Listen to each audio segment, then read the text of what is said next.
Welcome back students, part 10 theorem number 16 second mean value theorem.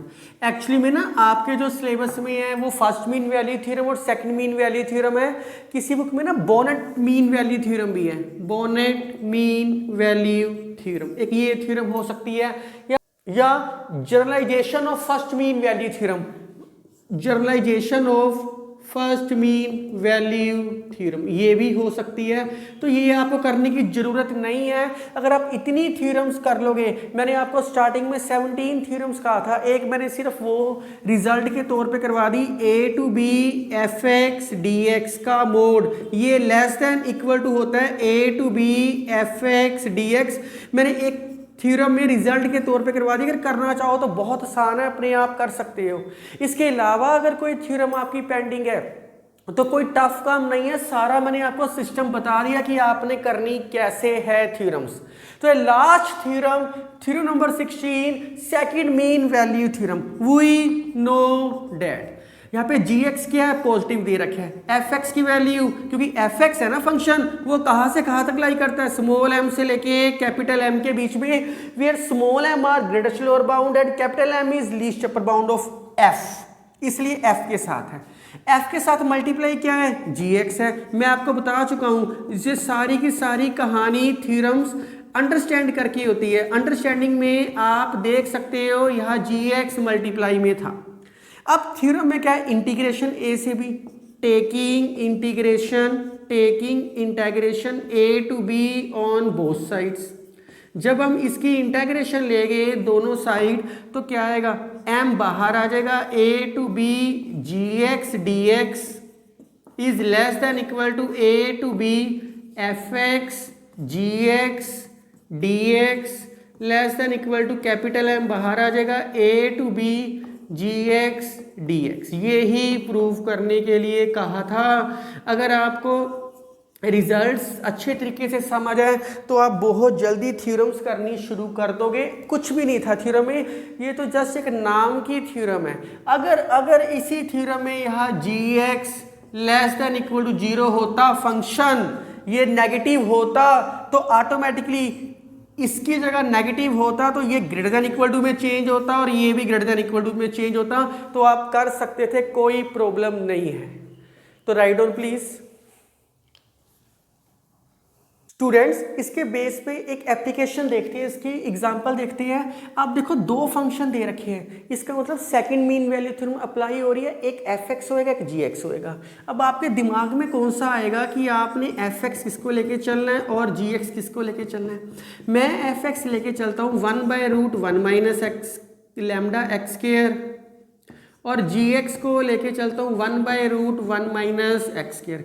इस function को two parts में अलग अलग रूट लेके एक fx सपोज कर लिया, एक gx सपोज कर लिया। आपके दिमाग में विचार चल रहा है, थॉट चल रहा है आपके दिमाग में कि इसको fx और इसको gx क्यों नहीं लिया।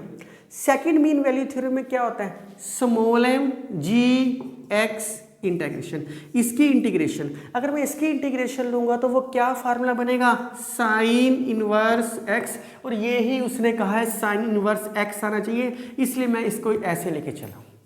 तो यही अंडरस्टैंडिंग है, यही ब्यूटी है मैथ की। सेकंड मीन वैल्यू थ्योरम के क्वेश्चन कुछ इस तरीके से सोल्व होती है और कुछ सिंपल म्यू लेके, जैसे फर्स्ट मीन का करोलरी पार्ट था वैसे ही सेकंड मीन का करोलरी पार्ट है, वो उससे बहुत आसान है। आप देखोगे तो देखते ही समझ आ जाएगा आपको सारा का सारा।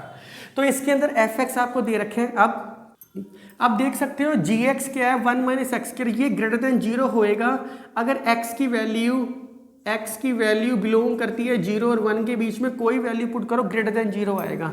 तो यहाँ से क्लियर हो गया gx is bounded and monotonically increasing, क्योंकि अगर ये डिक्रीजिंग हो जाएगा तो मैंने अभी आपको थ्योरम करवाई है लेस देन ग्रेटर देन में चेंज हो जाएगा। तो मोनोटोनिकली इंक्रीजिंग ऑन 0,1 बस। आल्स अगर बाउंडेड है, मोनोटोनिक इंक्रीजिंग है, which implies g is integrable. Integrable का मतलब है राइमन इंटेग्रेबल है। अगर g आल्सो f भी राइमन इंटेग्रेबल है, f इज आल्सो इंटेग्रेबल, ये तो पता ही है कि f भी इंटेग्रेबल है, इसकी इंटीग्रेशन पॉसिबल है। अगर ये इंटेग्रेबल है, capital M least upper bound of fx on 0,x। आपको मैं कई बार बोल चुका हूँ क्वेश्चंस में, ये 0,1 के बीच में कोई x है तो इसको हम ब्रेक मारते हैं और 0 से x लिखते हैं। मैं आपको कई बार ये चीज़ बोल चुका हूँ, 0 से x लिखते हैं इंटरवल। तो ये क्या है, 0 से x के बीच में ये स्मॉल m की वैल्यू है और ये कैपिटल M है। कभी 1 के इक्वल लेके नहीं चलते क्योंकि हमें नहीं पता वो कितना लेस है, इसलिए कोई एलिमेंट लेके चलते हैं। एक्चुअली में इसका मतलब पता है क्या होता है, x की वैल्यू 0 से बड़ी है, 0 से बड़ी है और x तक या कोई इंटरवल कोई एलिमेंट लेना है, मैं x लेके चलता हूँ हमेशा।